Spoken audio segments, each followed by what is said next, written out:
So Irene has been playing Irene was a pro gamer in Season 2 in Korea. So he played in like OGN and back then, and I was Zion Spartan in like Season 2, Season 3, so even Season 4. So he knew Zion Spartan, but when he was joining the coaching staff, he's like, oh, Darshan, like, yeah, that's cool, that's whatever. And then we were just talking one time, and I was like looking at my old VODs, and the name was Zion Spartan, and he's just like, oh, you're Zion Spartan, and I'm like, yeah, I was. That was me. You know, no big deal. And he definitely, you know, his perception shifted me a little bit because he was like, dang, you were a beast back in the day. And I'm like, wait, I still am, Irene. He's like, yeah, you are. Yeah, you are. Wait, I still am, freak! Yeah, of course, Kobe, you're still very bad at landing smites and Darshan. I won with CLG too! You did. Way back when, before anyone ever had recorded history. Thank you for joining us. It's time for Game 5 of Clutch Gaming versus Counter Logic Gaming. It's also round 2 of Hide and Seek with Kobe and Freak, and I have already lost, so we're moving on into Game 3 later on. Let's take a look at starting lineups. On the blue side, selecting blue side is Clutch Gaming. Their top laner is Huni, Lyra in the jungle, Demonte in mid, Piglet in the bot lane with support Vulcan, and their coach McScrag. And on the red side, it is Counter Logic Gaming. In the top lane, it is Darshan, formerly known as Zion Spartan. In the jungle, it's Wiggly, mid Power of Evil, bottom Stixay, support Biofrost, and Coach Weldon on stage, as well as Irene. Yep. Kobe, do you think his teacher still calls him Zion Spartan, or is... No. He or she updated with the time? I don't think his teacher has called him in the years that he has been out of school. What if his teacher was actually a history teacher and that dude's like on stage? Like, what if that was the actual Well, mascot? I know for a fact history teacher calls him Darshan. So I know the answer would be well, damn. Last week, the CLG upswing hit a bit of a bump when their comfort picks were targeted in drafts and they came up a little bit short. Yeah, I mean, we're talking about Darshan, and Darshan, their wins have come when he is on Sion and Urgot, but they tried to pick Ornn after those options were eliminated, and the team couldn't do anything on the other side of the map while he was left in a bad matchup, so they kind of lost both sides of the map at the same time. Definitely was pretty rough for them. Another thing that went against them in the draft phase, Biofrost didn't get that Tom Kench, which he has used in their previous wins as well. A lot of it for saving Stixay and the map mobility later in the game. Yep. And he's been really good at utilizing that one. He's also the shot caller for the team now. Trying to direct people really does help. And we'll see what they can do today to try and switch up that draft and differentiate it from last week where it had become predictable and people were starting to prey on it. Yeah, we're on 9.3 now. Cyan is also a bit weaker, so even if they get comfort, it might not be as good. A lot of those top picks might not be quite as good. Also, I want to bring up again the hot fix that disables spell thieves from being good in solo lanes is in here, so Huni's Zillion top is not going to be nearly as viable. I don't expect to see that, but we are in a champ select. We'll see what they'll play. Yeah, I mean, Huni solo kill also had a bunch of Frost... yeah, those Frostbite games. Frostomancy or whatever. And it's not viable anymore. Yeah. So I appreciate him putting the effort, but yeah, it went away. That was a bit degenerate. There are ways to play Frostbang bottom lane and you let your support take farm until you turn it over. I think it's actually pretty cool, but either way, we'll see what happens here. Counter Logic Gaming and Clutch are in a champion select. No Cassiopeia, no Lucian, no Ezreal. Ezreal first banned. We're not going to see the bottom lane Frostbang, I doubt, unless we have a mage down there that's going to try and do it. Nobody else really gets as much use out of that strategy. Following up with a Sylas ban, Clutch Gaming do not want any part of the ultimate stealing. So whenever you see something like that, which is, you know, not really a super power pick altogether, I'm thinking, are they trying to run some like Zillion, you know, some ult intensive champion kits? Because that is a big denial right there. If you don't want to play it yourself because you're not sure what the other team's going to use, but you also don't want to block yourself.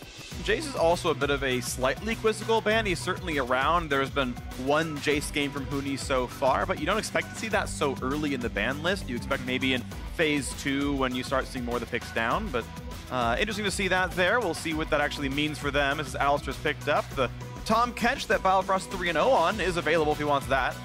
Stixay can play something really insane backline like a Jinx or something, but they're going to play nerf Sion. Darshan going to be back on that champion. There you go. Premier tank even after the nerfs. So again, the nerfs were a little bit of damage nerfs to his Q, cooldown reduction for his W, so it's a little bit longer to activate the W nowadays. Basically, just his laning phase is a bit worse, still gets extremely tanky, and that's what CLG want. They want that ultimate from Sion, and they want Darshan to be very, very tanky front line. Nigh unkillable. One more pick, and Wiggly is going to grab that undefeated Tahm Kench for Biofrost. So the 2 picks, Freak, that we've focused on, they nabbed him back up. To be fair, to Devil's Advocate for Clutch's draft here, Ezreal ban does make sense against Stixxay. Urgot ban is the other champion Darshan has won on, and if you think, hey, Sion's nerfed enough that Huni can abuse it, then they say, hey, let's bait you into it. We'll kind of pick you here in this first phase of the draft. Maybe that will happen, but I agree. They are very obvious strong champion in CLG. That Clutch just let happen.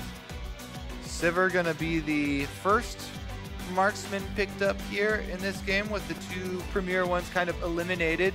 Now, I think you're a fan of the Essence Reaver first, right? Or are you one of the Infinity Edge pros? I don't feel really strongly either way. I think you want to have both items. I would actually build them 1-2. I would skip Azeel until 3rd, but I think it's fairly close between them. Certainly the extra damage is nice, but infinite CDR or extra CDR gives you more DPS through W. Also, I actually really do like the mana return on Sivir, spamming out every wave, spamming out Boomerang Blade, and then it just feels so good. And Ricochet, you get to infinite clear forever. So I think that's actually pretty viable, but I think it's close regardless, and I think you should buy them 1-2 anyway. Either way, Rumble comes through. We know Rumble is flexible. Huni! Also, Huni likely to play at top lane. Hey, we've seen Huni play at mid lane as well. Don't get that one wrong. So that one can move around. And Jinx is the exact champion I wanted to see with a Tahm Kench. So there we go. Stixxay has a late game, hard scaling marksman in the bot lane. Yeah, who's definitely going Infinity Edge first. Oh, yeah. No, that's happening. This is a very, very standard setup. You want the beefiest frontliner in the game, Sion. They got the premier tank.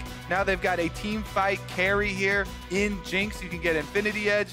I still do like the Runon's style secondary for her, and that's usually enough to get a reset and destroy the rest of the team fight. Yeah, I would definitely I would actually try to have Shiv and Hurricane both in the build. Shiv got buffed in the item update and is insanely efficient and very, very high damage. Hurricane, of course, natural synergy with the crit rockets. Obviously, both are great choices, and I think they're close, but both very, very good. Ivern banned away. If CLG's putting their eggs in the Stixxay basket, Ivern Jungle is one of those champions. You might see Lulu mid get banned away next. Keep up for it. Very well could be the case. I mean, there's a possibility of Power of Evil playing a supporty style mid laner and them playing mainly around Jinx hyper carry. To me, against a Rumble, I feel that that is a little bit more difficult, because even if your Tahm Kench eats up the Jinx, that removes your team's damage basically for that duration, and it's not like a absolutely get out of jail free card. I really do like what Clutch are putting together as well, even though CLG's is focused on super standard DPS behind front line plus some supports. The speed plus the AoE damage that Clutch are putting together could be very powerful for the early game. All right, what if Volibear's jungling right here? Then what would you do? Will play hide and seek with you. Okay, do it, Stixxay. Pick me a Volibear. It's Jarvan. Okay, that's fine too. Jarvan's cool. That's how sure I am. Massive attack speed on that E, of course, is actually every single champion has some kind of direct synergy alongside this Jinx. CLG really are aware that Stixxay has been their primary carry. Of course, there's still a pick for PoE out there ready to go in the mid lane, and we'll see what that secondary carry might be as Corki comes through in the mid lane. Yeah, instant Corki lock in here. By the way, a lot of people super happy to get back on the Corki train. With the options of crit builds coming through again. Corki, though, does have a little bit of an issue with some assassins. He's rifling through a few options here. We did see a Zed earlier in Europe in LEC. And it won. It was so Kassadin. So Kassadin's most recent nerf is armor nerf. So. Yeah, exactly. We're nerfs on armor, which Corki can't deal, he's actually the worst champion to try to hurt Kassadin with, because even his auto attacks get blocked by the passive. So Corki is definitely weak into this matchup. PoE can definitely survive the one-on-one. This is exciting. You have a Harrier to make some extra space so that Stixxay can just free hit from the back line. I see what Shield is trying to do. We'll see if it happens, because no one plays this kind of comp. But the upside intrigues me and excites me. Yeah, okay. My mind is open here to the possibilities. If I was at least in, I would for sure come kill Power of Evil early in this game, because as an AD jungler, whenever I see a Kassadin, it's so easy now. Honestly, that's some of the few solo laners where I'm like, yes, I can solo kill him. Yeah. You can be level 16, I'll still fight you with my warrior, and you'll probably die. This will be exciting, though. Coach is shaking hands. And this is fun. Clutch Gaming and Counter Logic Gaming, both just half a game behind FlyQuest in third. Both these teams who really got sort of shaken up in the offseason. Keep in mind, CLG missed playoffs for the first time in org history. Switched around a couple of players, brought in their Academy jungler, brought in Power of Evil, and now they are poised to be tied for third with a win right here. Clutch Gaming lost most of their roster, brought up their own Academy bottom lane, and after a very disappointing summer split where they missed playoffs, are poised to have a winning record themselves. All right, this one definitely means a lot for the middle of the standings here. Who's going to differentiate themselves from the pack? That's the back. It's us! Of our heads. Hello, camera. Hello, stage. Let's get ourselves in the game. Clutch Gaming versus Counter Logic Gaming, game 5 of the day. All right, let's see. Pretty standard openings from everybody. Now, if you are looking to put out some early pressure on the mid lane, which I think that Lyra should do, I mean, it's basically bottom triangle of the map. Usually as a jungler, you look at both compositions early on in the game and you kind of decide on which side you're going to favor heavily. This one, I think, for Lyra, he actually has a lot of options, you know, because you're talking about the Rumble. Huni likes to play aggressively. We also know that Huni is very susceptible to ganks, or at least has been for the last year. Yep. So that's drawing you to the top side. But then again, CLG's win conditions are on the bottom triangle of the map. Plus, you want to kill this Kassadin before he's level 6, and it is very easy to do that as a Lee Sin. Super mobile, does a lot of damage to him. So I'm very curious to see Lyra's thought process as he goes through this game. This is one of those ones where you have so many options. Piglet, though. The minigun is on, and he's out damaging Piglet. And keep in mind that Marksman now have very, very low health regen. And so Piglet, this damage is going to stick on him. He's not even got fleet footwork, so it will take some time to get the health back up. Not that I think Jinx Tom gets much of a kill lane. Whoa, these whips also. Man. Piglet is getting demolished in health and mana here in this lane. Whipped both of the early boomerang blades. Balfrost's going to trade as well. All right, right now they got to play for the minion line right here, but it looks like CLG certainly has dibs on which ones die first. This is pretty good. Double value on rockets too. He exploded on both. Oh my gosh, that's as much damage the Sivir Q dealt. But look at this, Lee Sin's already coming over. Level 2 Lee Sin is ready to fight, so here comes the trade. The flash pulverize, and there's no way out for Stixxay. That's how Lyra plays the early game. He gets first blood at 2 minutes. I feel like CLG's bottom lane was as hyped as we were about the trade. So oh, the double rocket! Boom! We're just crushing these guys. And then Lyra, we talked about his options freak. In this example, I'm clutch saying, well, they're overextended. Here's look, Lee Sin in the tri-brush. And oof, no trinket ward came down for CLGs. They didn't see it coming. Neither did. Never mind. Vulcan gonna go in here on Wiggly. He'll see him. Never mind. He's so low, he actually can't really fight this. It's like, I mean, he doesn't have smite, so that's why Wiggly hesitated there. He just drew it back over to his bottom lane, but he's like, all right, now I can safely finish this, even though you've seen me clear out the Gromp, nothing you can do about it. Here's another look at Lyra coming through, straight through the tri-bush. Piglet, he did it all along. He was baiting. Let Stixxay get very good trades on him, but Vulcan goes in, flash with Alistar, easily secures this one. Now, the only thing to consider is that bottom lane burned 3 summoners on the side of Clutch Gaming. CLG recognized that they were dead in this situation. They did not use any of their own summoners. So there's a possibility of recourse here for the bottom lane for CLG if they decide to have Wiggly finish up his Krugs and then head to the bottom side to punish those lack of summoner spells. Decent damage on the Power of Evil, now getting chunked down to about half HP. Still has the teleport if he needs it to get back in later on. Down 4 CS as the first couple of waves come through. Looks like we're on wave number 5 right now, and it means almost perfect farm out of Demonte.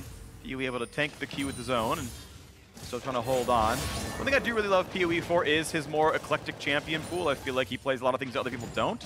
Doesn't always work, I understand, but I really do love that he tries. I think a lot of these are very good.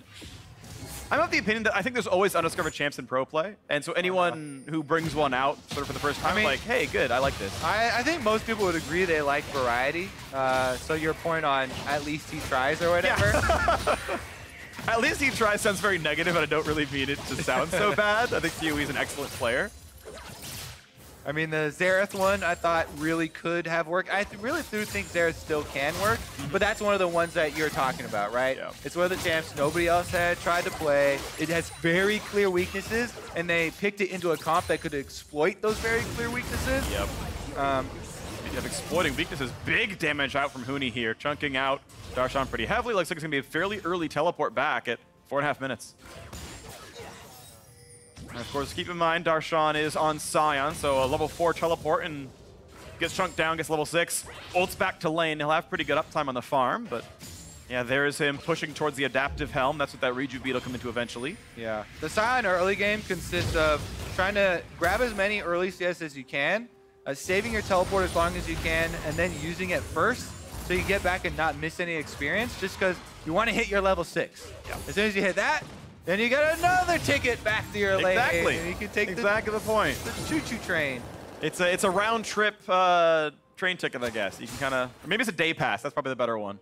Just keep going. Looks like Lyra's got a day pass bottom lane. Gonna head for another pass. And the control ward. Nope, they're gonna fight it over. I think the 3v3 with the double summoners here advantage could easily go CLG's way. Wiggly wants to finish up the Scuttlecrab first, though. It's that one. Q's going to land. Pretty decent damage here. Now Wiggly's got to be careful what's going on in this one. Flag and drag over. Even triggers Electrocute. Out he goes. Yep. What you want to do on Jarvan when you're in a 1v1 like that, position yourself slightly inside the enemy model. So when you're flagging away, you're not just running away. You also get the knock up there on your way out, so there's no possibility of any chase. In your Q damage, just in case they're going to flash anyway. So decent stuff here, but we have a game with a 900 gold lead to clutch early on. Top lane and bot lane, the obvious locations of this. Mid down 20 CS as well. So CLG have to rectify the fact that they've got a lot of losing lanes. This is definitely a criticism I've seen of them online as well, is drafting too much for late game and giving up too much. And Lyra gonna go right into the dragon over the Scuttlecrab because they're punishing mid lane so heavily. And bottom lane pushed in. You can see the Jinx not moving because of the minions. Oh, he's giving up some minions. They're going to come for it. They're going to try. Early Ocean Drake, 600 health. Here comes the headbutt pull. Briar's going to take away their own jungler. No chance to take it. Here comes the equalizer. A quick kill picked up, though it's not a lot of a burn. CLG able to walk away, and Huni, that TP sucked. No, it didn't. He sacrificed himself for the dragon, freak. I thought they were going to get it anyway. Maybe I'm wrong. I'm sorry, Kobe. I tried to fill in your shoes, and they were too big. Everybody's trying to do that call nowadays. I know. Meanwhile, Lyra is going to get right back into the jungle, pick up his red buff, and I guess Power People can farm at least in the mid lane while everybody's recalling. Here we go. Here's another look. So the teleport is definitely to secure them because Wiggly's going in for at least the steal. I mean, you could say, hey, Vulcan will try and headbutt him out or whatever, but Battle Crush is also there. Regardless, it was fully... Watching it again, I maintain that TP sucked. I'm sorry, Kobe. I disagree. All right. We can agree to disagree. That's fine. Let us know online, at LOL Esports on Twitter. Did that TP suck, yes or no? Anyone who's watching, put up the poll, maybe. Team play, not his fault. We'll let the Reddit analysts decide. They're all high elo, Silver 4 or higher. Meanwhile, Huni gonna push in again. I was asking for the stats there. 11-4 is his all-time LCS record. Also has an amazing KDA. He's always known for this champion, especially in scrims. People always talk about how he dominates it and kind of warps the scrim info that you're gonna get back from Huni Rumble games. Definitely a very good player all time. Has been a bit weaker so far this year, I would say, but certainly can turn it on right now. Clutch gaming it before. Ever since kind of the tail end of last year, Rift Rivals. Yeah, from Rift Rivals onwards, pretty much. Maybe. From July. I feel like it's been very much downward for Huni. I know he can turn it on. I know he can certainly turn it around. He's a great player. And right now he's winning a match he's supposed to win. And debatably helped his team get an Ocean Drake with a teleport. Either way, though, we'll wait to see what happens out as we get through to the mid-game. Clutch still up that Ocean Drake, still a bit of gold. They've got insane regen here. CLG just farming away in this bottom side. That Warhammer means it's certainly Piglet going towards Essence Reaver first. Yeah, I mean, now that he got the Ocean Drake, I mean, it was already after he committed a little bit to the build, I think. Yeah. I believe he already had. part. But after you get an Ocean Drake, then I would for sure go the Infinity Edge route if you hadn't pre-purchased. Right, because you don't need that mana anymore. So it's and that's one of the really big parts of it. Yeah, yeah. It's actually insane mana regen. Either way, though, fairly much, or pretty much into a holding pattern now, but Clutch Gaming want to break that as they head down to the bot side. Lyra, with his Warrior Enchant done. Oh, this is it.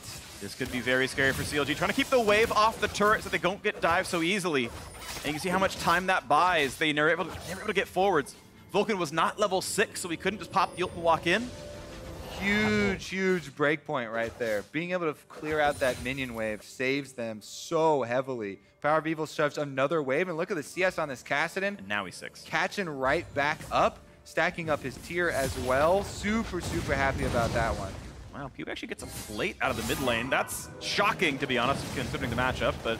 Well, Damonte keeps on roaming around sure. for the team. He roamed for the Dragon, he roamed for this, roamed for the multiple fights, and that is allowing Kassadin to get past the weakest point in the game for him. Scaling up now as Damonte does have that package, but just pushing PoE away. Here comes that day pass, and woof, down go the minions.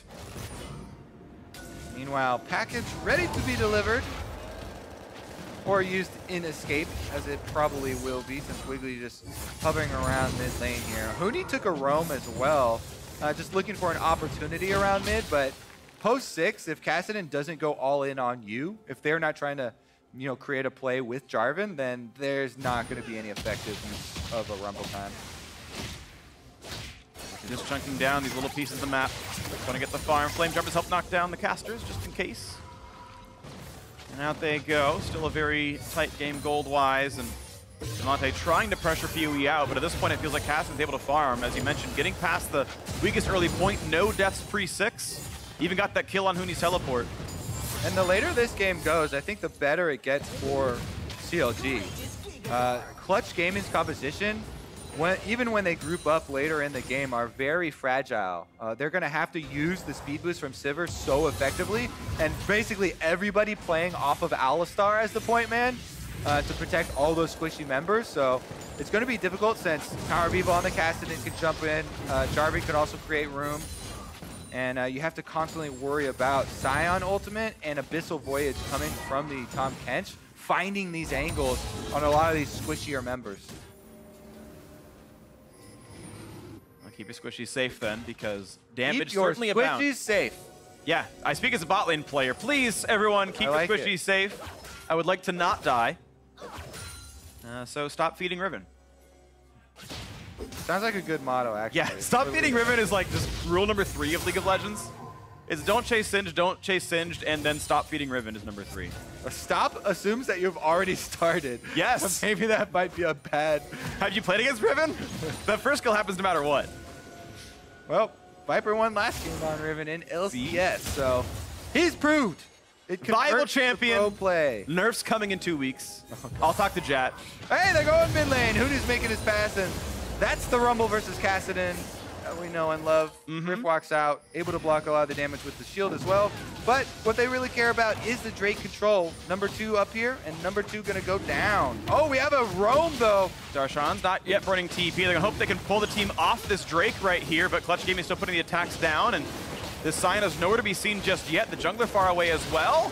Look at the timing. That's going to be picked up right there by Lyra, but now here comes the engage, and knock him into Alistar, and Scion is coming in as well. He's going to find Vulcan, ults, and then just jumps over the wall anyway. So it's going to be Viper jumping forward, Wiggly in as well, and look at the ulti across the top. Huge burn damage, a 4-man knockup. Here comes the shots. It is 2 kills for Counter Logic Gaming. CLG takes so much gold out of the middle of that Dragon Pit. Huni was laying his Rumble ultimate down, assuming they would try and leave the Dragon Pit. So the trail out, all of CLG then opts to run into the Dragon Pit, take the fight with the AoE, and that is some very dangerous gold to give over. 2 kills to Kassadin here in this fight. Jinx Rocket comes through, doesn't get the steal, but then as Wiggly trades with Vulcan, that is a very low health Alistar. He has to flash and ult out. It's basically 4v5 now, so Wiggly takes point, jumps in, groups them all up, and once they see the exit path is now burning, boom! Scion goes in, Jarvan gets the massive knockup as well. That opens it up for Kassadin to Riftwalk offensively, and he had already stacked it up, so that was a huge huge burst of AoE damage. Really nice combinations there from those three members of CLG. Absolutely. And overall at CLG, kind of ahead now in the early game. The Drake's certainly something that you can consider as quite relevant for Clutch here, but more plates, more gold, more kills. CLG looking pretty solid for what, again, I feel like is a fairly greedy draft. They are ahead in gold at 15 minutes. Definitely working out for them now. All right, Power of Evil really finding his footing now. Able to complete his Seraphs first. Should come along pretty quickly with the transformation as well. I wonder what he's going to go next. Because I'm not a fan at all of the Seraphs plus Rod of Ages style. I think it's too defensive, takes way too long to come on. And you can go much more offensive with it. I much prefer things like the Zonias a lot earlier, so you can start team fighting, use that timing window rather than the kind of bit of health and mana that you're going to get. Sure. The second scaling item there. So hopefully we'll see him push up the timing on this game and go for a more offensive playmaking item like that. But you can't really blame them if they decide to go super late as well. We already talked about their late game options. Yeah, could be an option. We'll see if CLG wants to play more slowly. And speaking of item options, Stixay is not going Hurricane early. He's got the Kirchai's Shard, so I hope it's Shiv. I think it's much stronger than Rapid Fire now. It's not more popular just yet, but I think it's stronger. And it's a lot of upfront burst for the Jinx if she can get those shots off. But we'll wait to see what happens. Either way, another fight in the bottom lane. Look at Piglet, good flash, gets him away from this one. And a quick shot for Biofrost. It's a better sort of trade of cooldowns in CLG's favor. Yeah, so much mobility here with Jarvan EQ in, then ult, then Devour out of the ult. And it's a very quick movement. Doesn't cost them much health at all, but they got a summoner out of Piglet. And that is a very important one. No flash on the Sivir makes her a much easier target. Things get cleared up, and Monte's going to grab a quick Scuttle Crab. Or is he? With the help of Lear, Lear gets the gold. It's more XP on him.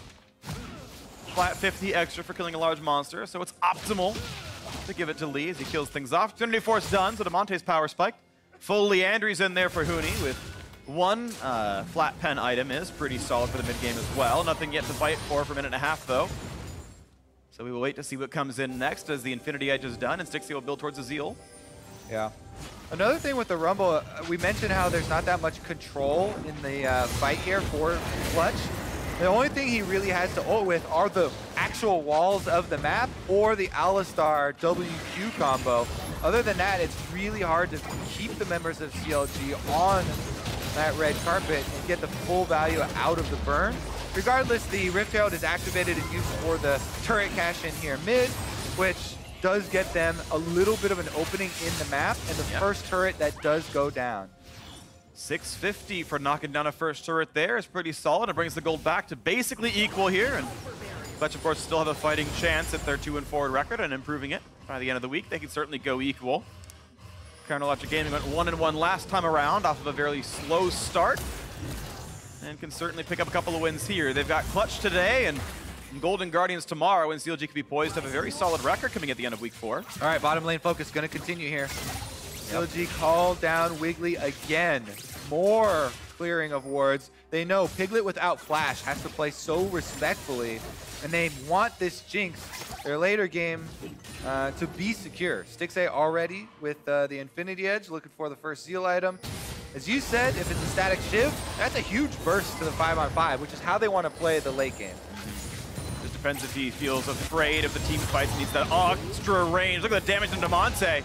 It's Pee-wee going for Lichbane second and gets a big chunk down with the Sheen itself. Cloud Drake picked up. CLG clearly out of control. Now Sion wants in, gonna find the knockout on Huni, who flashes the wall, but guess what? Pee-wee does that every 2 seconds. Oh! And it's a double kill for the Kassadin. Didn't expect him to go for the second kill there, but again, with the Rift Walk stacked up, the burst damage is there. Power of Evil is now a 4-kill Kassadin, and he is well past that dangerous early game. He's going not for the playmaking Zonias, but an even more offensive-oriented purchase freak. The Lichbane gonna come in so quickly now for Power of Evil that we will get some more of these exciting burst plays.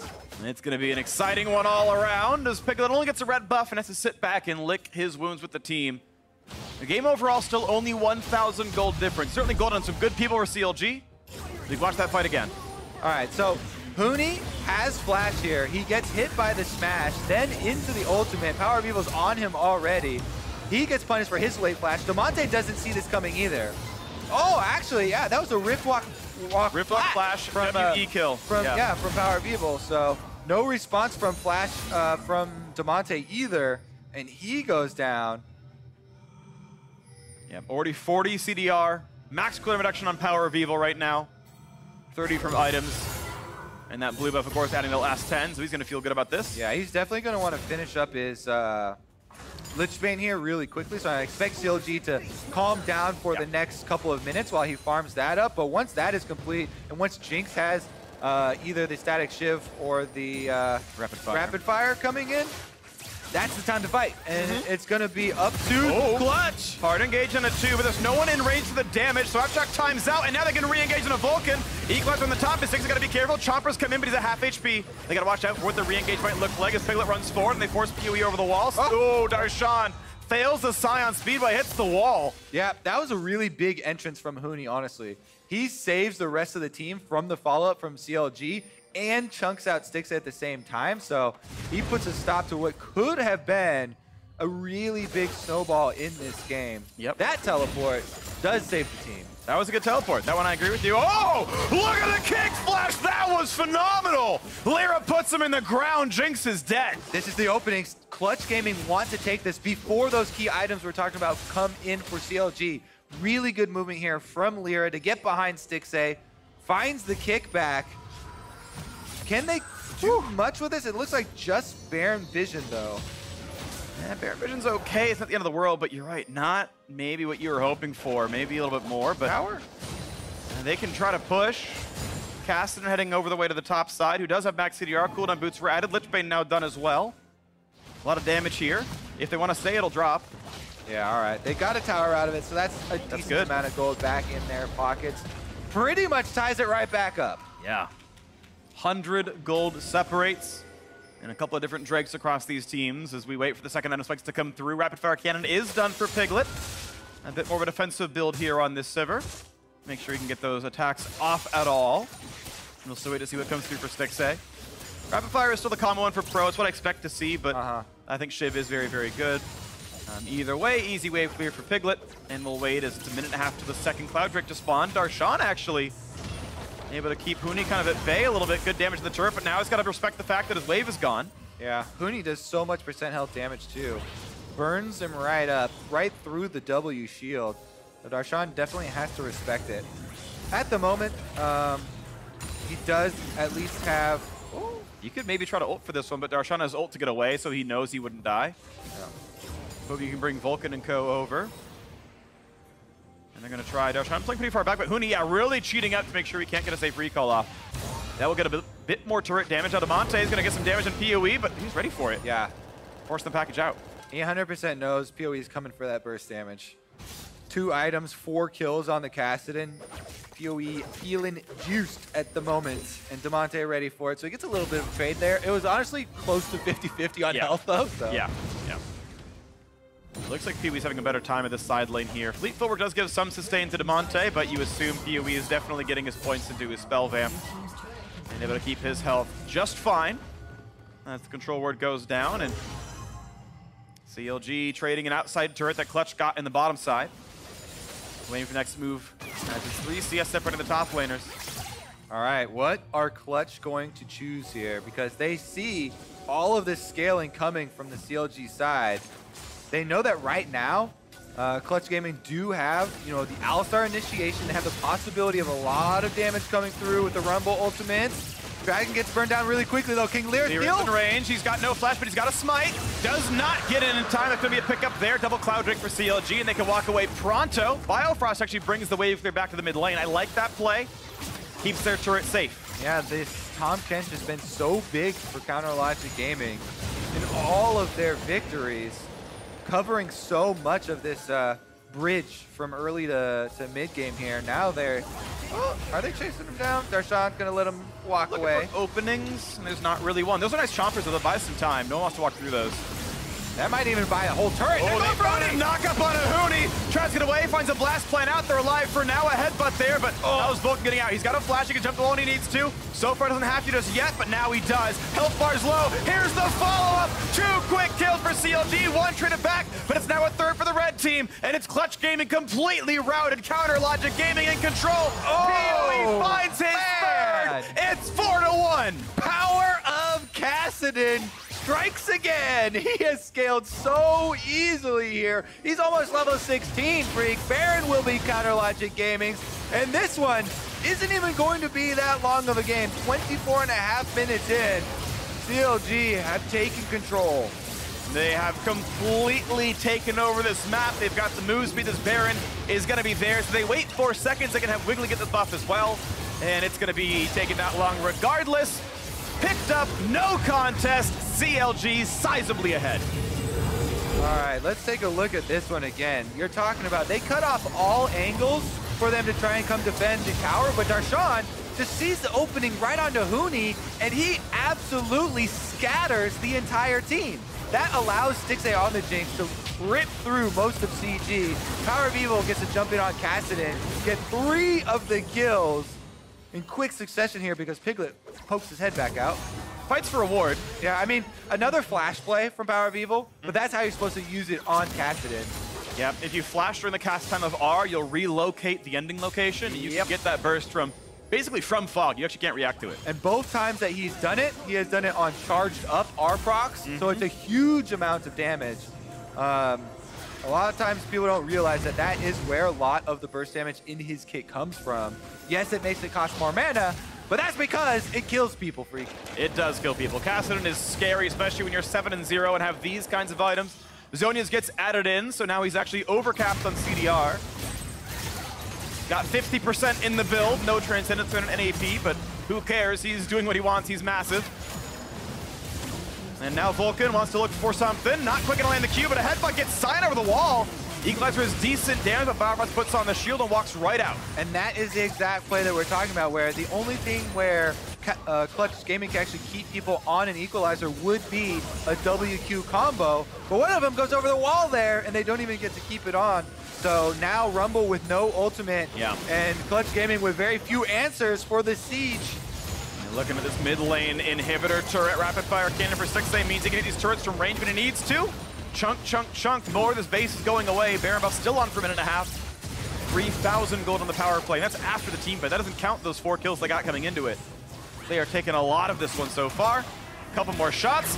Down goes the turret. CLG now looking at an inhibitor and a 3rd place spot in the LCS. Stixxay completely safe. Bauerfrost right behind him. Who's going to stop this Jinx? And it's not going to be a Clutch Gaming member. Not just yet anyway. So it's one of his teammates that says, hey, Stixxay, stop. Bauerfrost has the ability to kill off Stixxay. Yeah, you're right. He definitely does. He won't do it. He's a better player than that. But if it's a normal, you never know. All right, Power Viva actually using some Rift Walks here. You have to be very careful. He's actually going topside. With the Baron buff, they can finish it off, honestly. They just keep 4 people down bottom to hold some minions here, and Power of Evil will take down that turret. Let's scroll up there. I want to see the Lichbane Kassadin late game. Where's the Lichbane proc? Oh, we missed it. But regardless, destroys the tower. All right, well, his W does 400 damage. His Lichbane does 278. His auto attack's basically 100 in its own right, so it's one. Oh, Clutch Gaming going for the 4v5. This is the make or break play for Clutch. Ult comes across, good slow to Stixxay, but just chomped right back up, and the team kites out while Kassadin pushed to the top lane. These health bars not low enough to matter. Inhibitor turret's dead. The inhibitor gonna follow as well. Plenty of damage comes out there. Darshan can choose to reset, doesn't just yet though, waits around.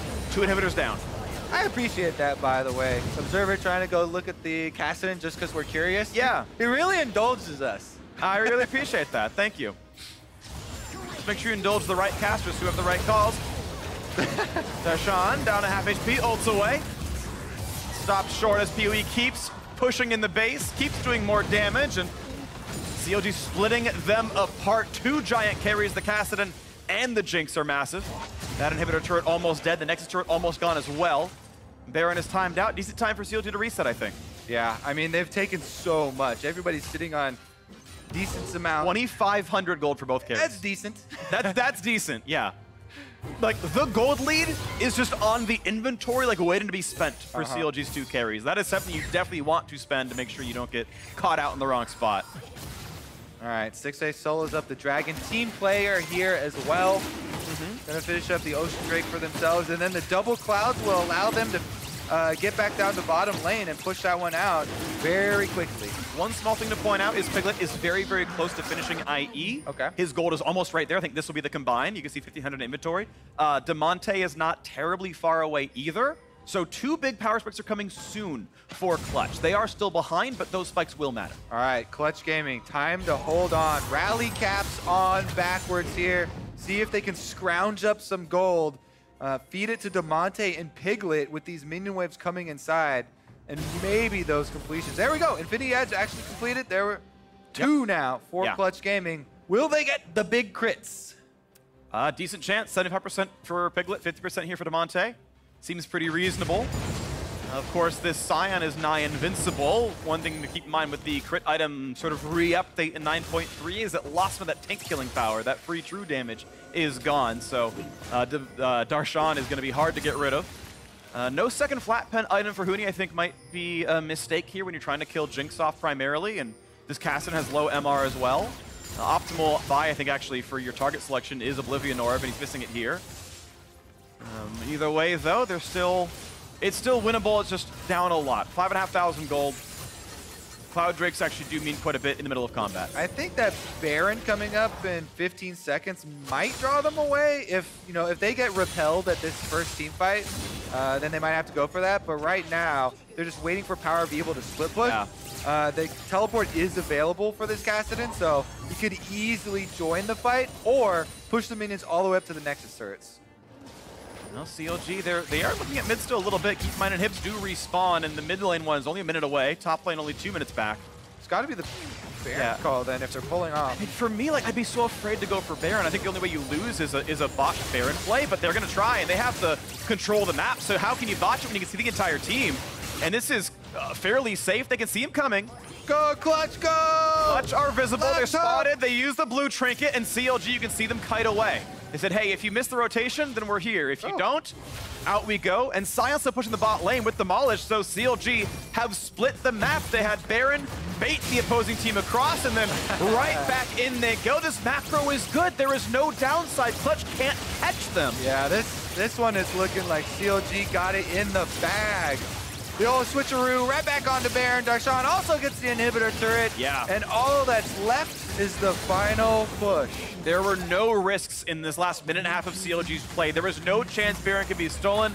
No chance any of them could die. They have all but sealed this game, Kobe. There's been such a focus, too, for people watching a lot of the CLG documentary series on shot calling for them. You know, they finally got their lineup set up. They want to have Biofrost start doing a lot of the primary vocal work once again, which they had to do last season when they had a lot of their wins. And this is what that kind of represents on stage. You know, some more decisive plays. It definitely helps that they have a huge upper hand right now, so the choices are way easier, but looks like it's going to come to fruition pretty quickly here. One of the players keeps scaling up. They're waiting for that one last team fight. Of course, it's an uphill battle as Clutch Gaming are stuck inside their base, and there's 3 open inhibitors. Top one respawning in 20 seconds. Baron buff makes it easy as well. They're waiting for that one last team fight that seals the deal or marks the giant comeback. There's an extra 1,700 gold in bounties here. 1,100 over what you would earn from the kills themselves, so some extra you could room for growth. Oh, there's the shot. Top inhibs respawning, but the top Nexus turret is low as well. And more of the map is being seeded. Clutch Gaming cannot yet find their opening. Q's not going to land on Stixxay. Inhibitor's dead yet again. More of this base getting pushed down. Yeah, I mean, you don't have any time for Clutch Gaming. They got to decide if they want to make their last stand and just all in. They're hoping for some opening, you know, a misstep from Stixxay or Biofrost. Oh, they got the knockup though. Volka's going to drop at the very beginning of this one as the chain CC comes through, but Wiggly will drop it to 1-for-1. I'll trade Alistair for Jarvan. 4-on-4 though, Stixxay feels pretty safe. The engage tools are dead, plus no Rumble Ultimate, so Counterlogic Gaming can be completely unafraid. And as the next wave comes in, Stixxay can keep free firing. Minute and a half on Baron, likely to end the game during this buff. At what point does the last stand happen? They're missing Equalizer to equalize this game. They are running out of tools. They're running out of health. They're running out of towers. There's only one to left. run.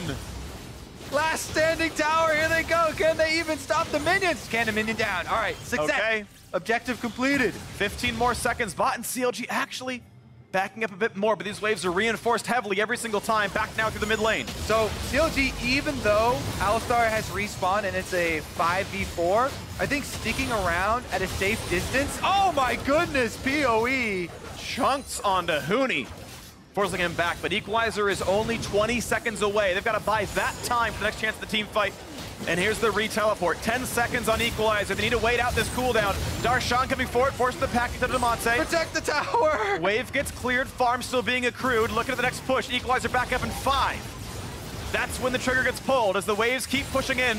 Buff stronger and stronger. Triple inhibitor death plus Baron buff for 30 seconds. CLG walks in. It's gone! There's the chunk out of the turret. Here comes the play over the top and a stopwatch used. Wiggly dives in, finds a knockup, runs away. Stixay is now out of mana, but he finds the turret kill and finds the free fire onto Huni. Stopwatch buys some time. Zonius buys more. Looking for the kill. The flash forward. They have not killed off Stixay. They get that first kill. They get the second. CLG pick up 3. They'll pick up 4. They'll pick up the win. And Counterlogic Gaming are tied for 3rd.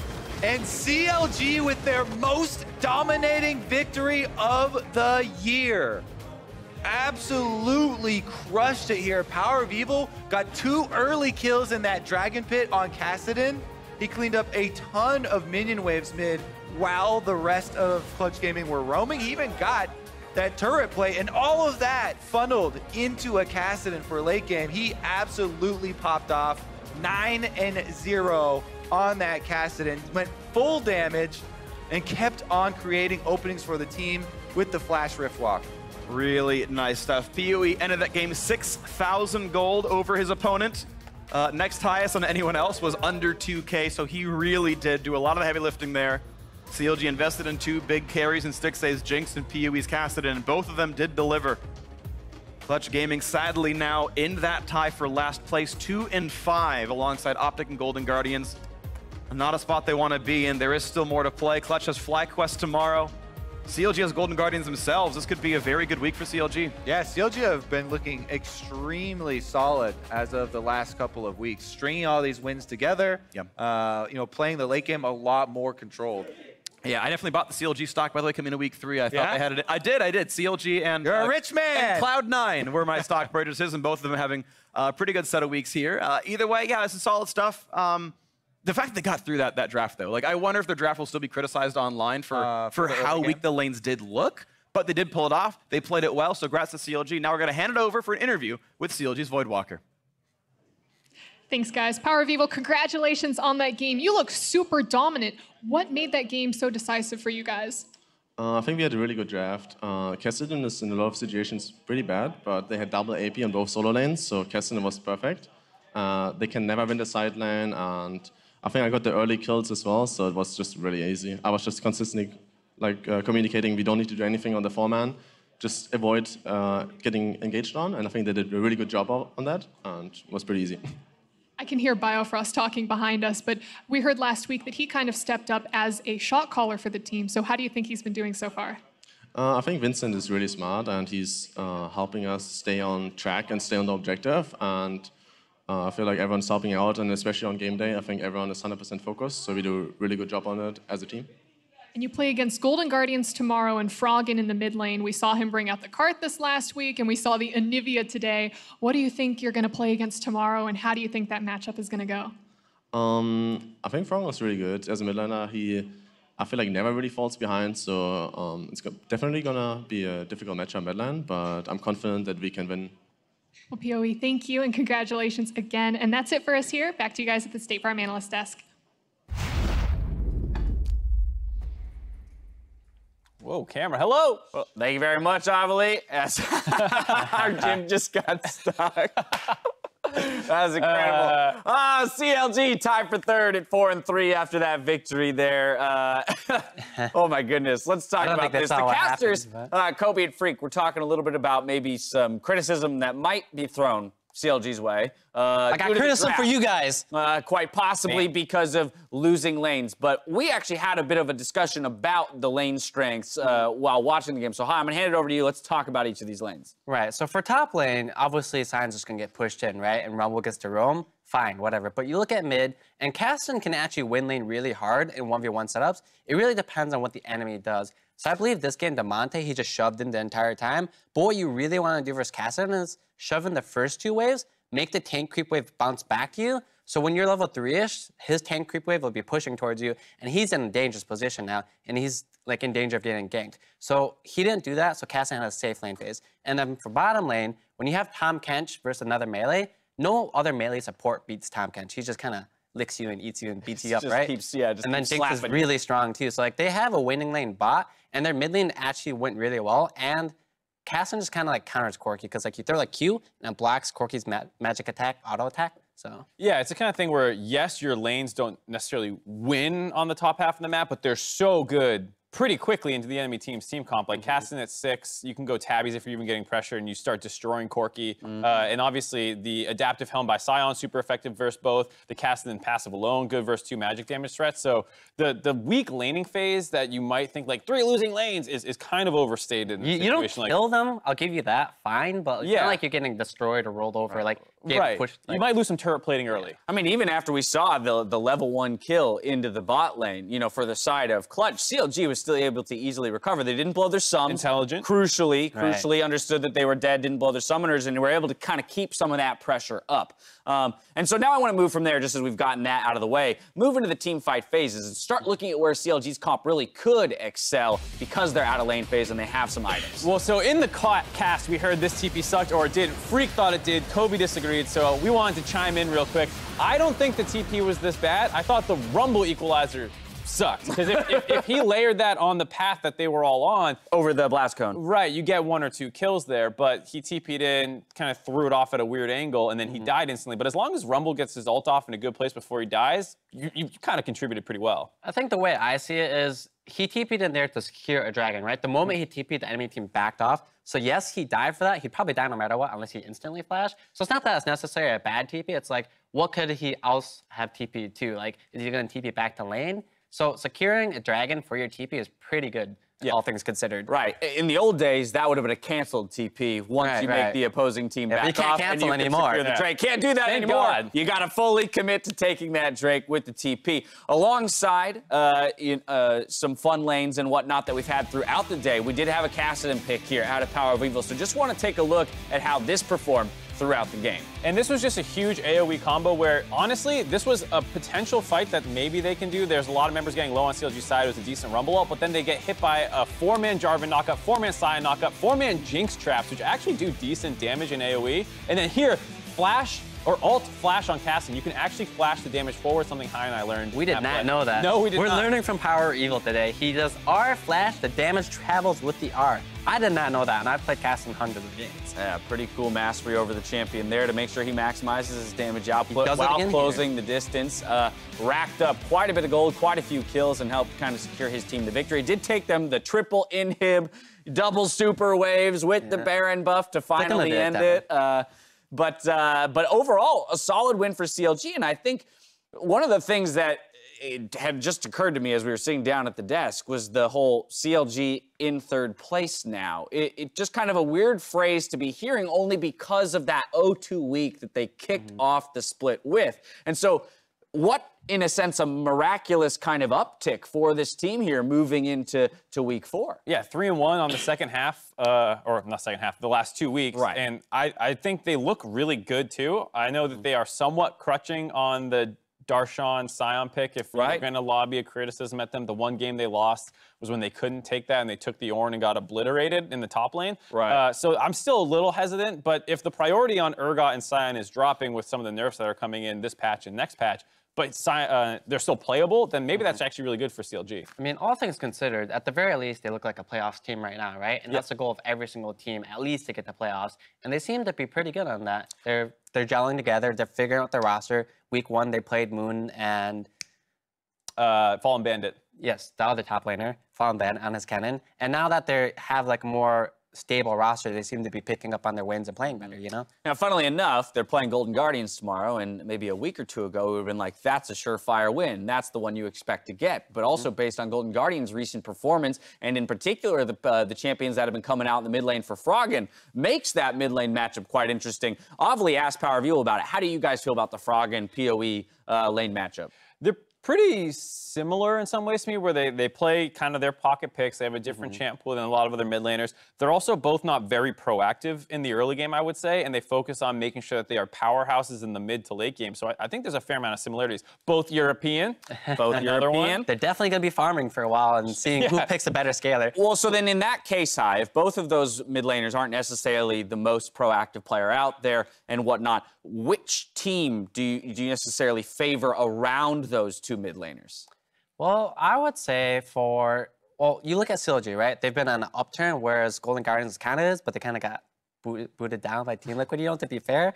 But, it's going to be telling for the rest of the season between who wins out of those to see who can, really climb up out of it, right? And we'll be able to see if Froggen's style that he's trying to do right now with picking his comfortable champions instead of meta will work out or not. Without a doubt. As we close out the day, let's see how the teams stack up. Team Liquid tops the table, still undefeated. Cloud9 has sole possession of second place, while FlyQuest and CLG tie for third. But the league is still wide open, with the rest of the teams only separated by a single win.